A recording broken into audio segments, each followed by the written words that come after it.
See the sunshine out there, Chris, so no excuses to not get out there. We timed it just right. We worked out a deal with Mother Nature. I'm going to the one in Lakewood, Michelle, so hopefully we'll get to meet you there.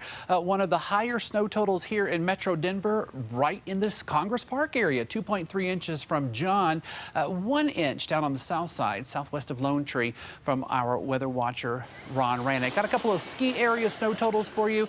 Some of the biggest ones here, 48-hour totals, 29 inches apiece. We told you a little bit earlier at Crested and Wolf Creek, 27 at Purgatory, 22 Powderhorn, 19 and 17 there, Aspen Mountain and Snowmass. It is chilly right now. Most of the state has already had the daytime high. That's because a cold front pushed through, so your numbers you see here will hold steady and fall throughout the rest of the day. 30s and 20s for most locations with some teens in the high country. It's 31 at the airport. It is a little breezy out there. In fact, in some areas it is brisk, especially on the eastern plains. Wind is going to be a story tonight and into tomorrow as the storm system moves off into the plain states and strengthens over the next few hours. A little bit of remaining snow here on the far eastern plains, high country, little pockets of snow showers in the metro area. We have this little stubborn area in Douglas County. So Castle Rock, you may still have a little snow falling off toward Franktown. Shouldn't last too much longer. Again, the bulk of this is about to exit off into Kansas over the next couple of hours. Futurecast shows that very nicely as we roll through your evening. Activity continues to pull away and decrease. You notice kind of the northwest to southeast movement there. That means we'll have a pretty strong northwesterly wind.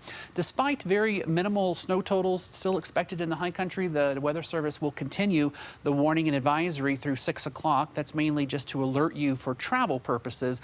Very light totals expected. We've had the bulk of the snow already, and now our attention up there, especially in western mountain zones, will turn to avalanche danger. So something to watch tonight and into the day tomorrow. Speaking of tomorrow, our Front Range mountains and foothills. This wind is really going to pick up overnight tonight and tomorrow, and we could see places gusting up to as close to 70 miles per hour, which would meet high wind criteria. So there is a watch in effect. It's possible this will be upgraded to a warning. So the wind, one weather story moving forward, and the cold temperatures tonight. Single digits above and below zero all across the high country. Lower elevations, teens in single digits, about 11 or so at the airport in Denver. Maybe even colder in some of the outlying areas. But once we start off chilly tomorrow, that sunshine comes out and we warm fast up into the 40s here in Denver. Near 60 for that Broncos game on Sunday, Michelle. And we're going to stay in the 50s and 60s for at least the middle part of the upcoming week. All right, Chris, thank you. We want